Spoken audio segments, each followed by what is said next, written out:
From a young age, he learned that he had to make every opportunity count, and now that he's achieved success in his career, he's taken on the responsibility to create opportunities for youth in the community he was raised in.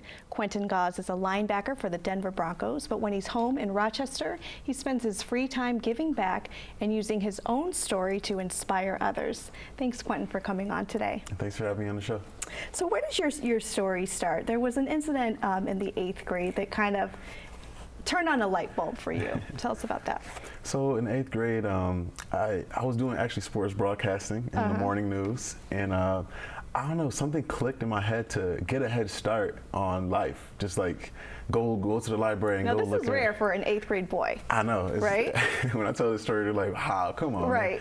I went to the library and to do research on colleges, and I did researches on the best colleges to go to for what I want to do: sports broadcasting and journalism.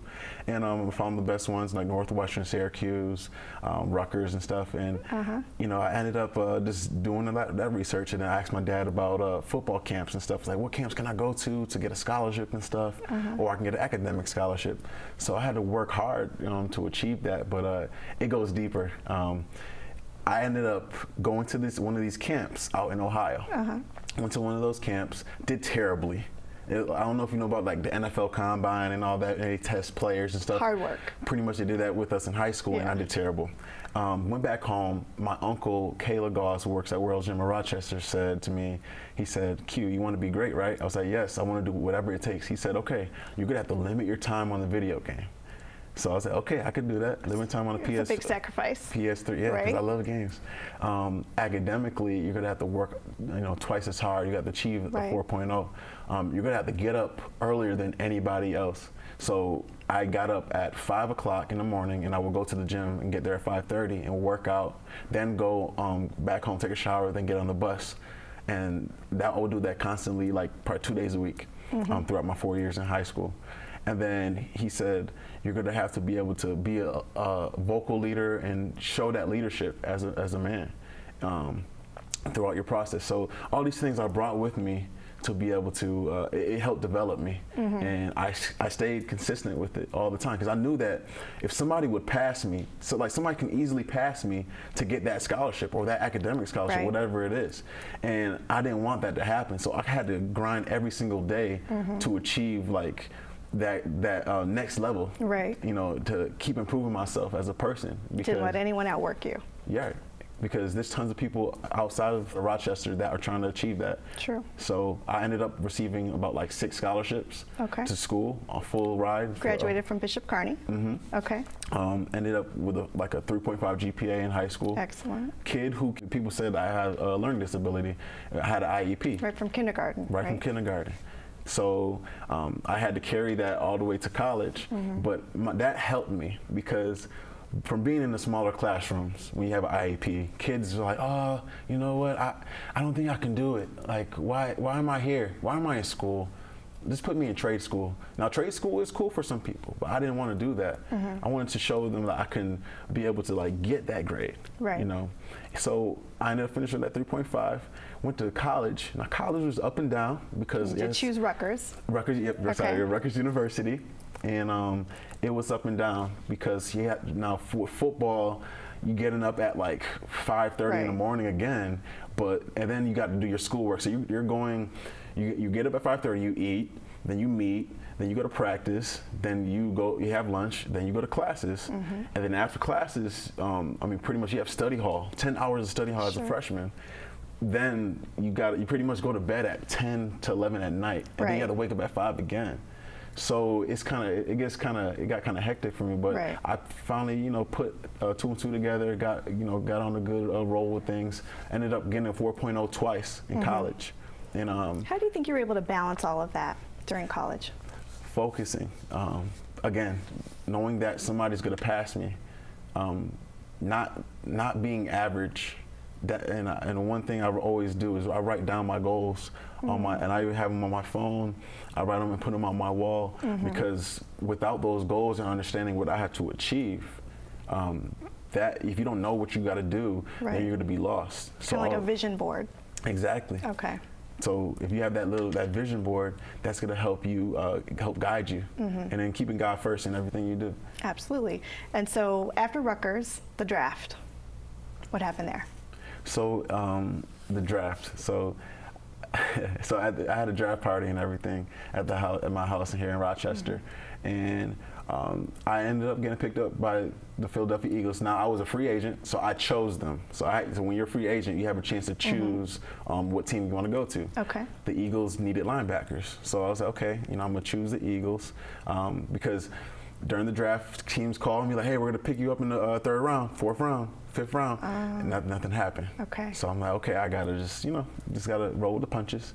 So I ended up going to the Eagles. I ended up performing very well there, getting 6 tackles in the 4th game of the season for preseason, having an interception in my first game, so proving to them that I can play and make plays. Right.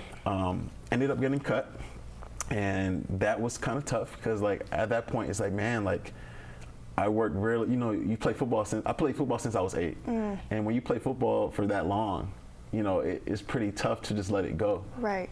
But you know what? I relied on my degree. I'm glad I got my degree because guess what? Rutgers University called me and they said, Quentin, you want to come up and do broadcast one of our games?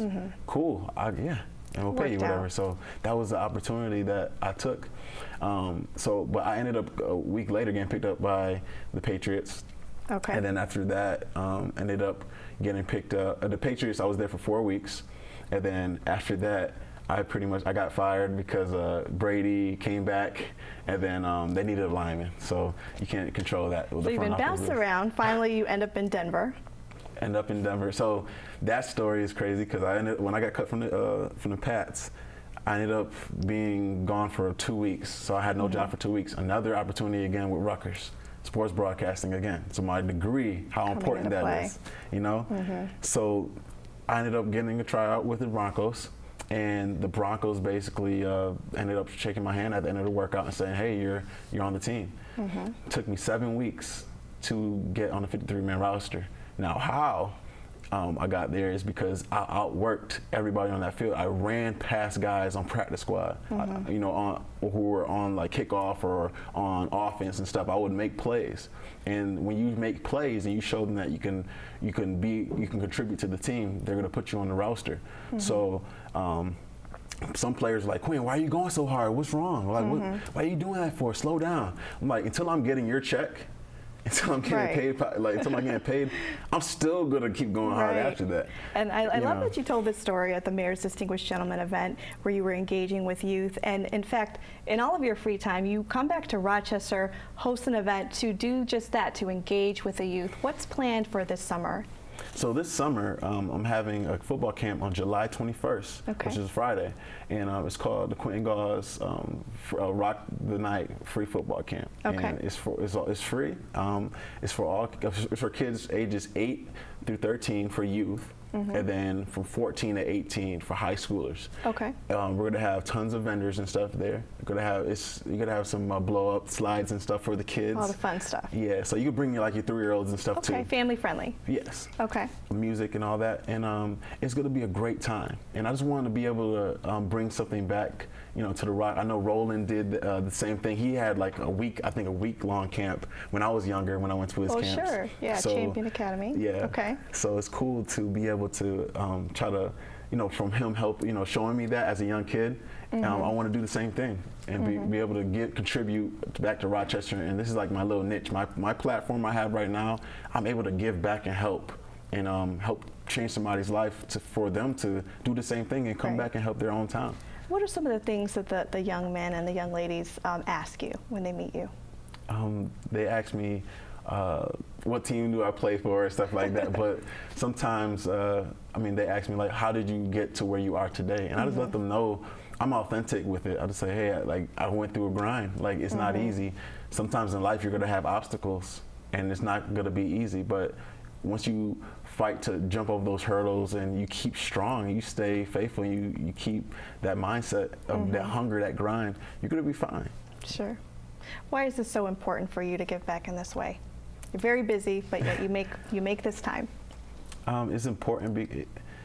It's something that my family just has. it's a part of me. My Very strong family foundation. very strong family foundation. The Gause family. I mean, my grandfather owned G&G Steakout, which a lot of people know about. Hopefully, I'm able to bring it back soon. But he talked about that, just family unity, being together, helping people, giving back, and that's what we're all about. And I just feel like when you're blessed with something, you need to help give back what you're blessed with, and that's what I really take seriously. Absolutely. Well, thank you so much for coming on. We're lucky to have you back in town whenever you're here. If you'd like to keep up with Quentin Gause and stay posted on upcoming events he's hosting in the community, be sure to check out his newly launched website, quentingause.com. You can also follow him on social media as well. Thanks for tuning in to this edition of CityWise. I'm Tiana Stevens, and we'll see you next week.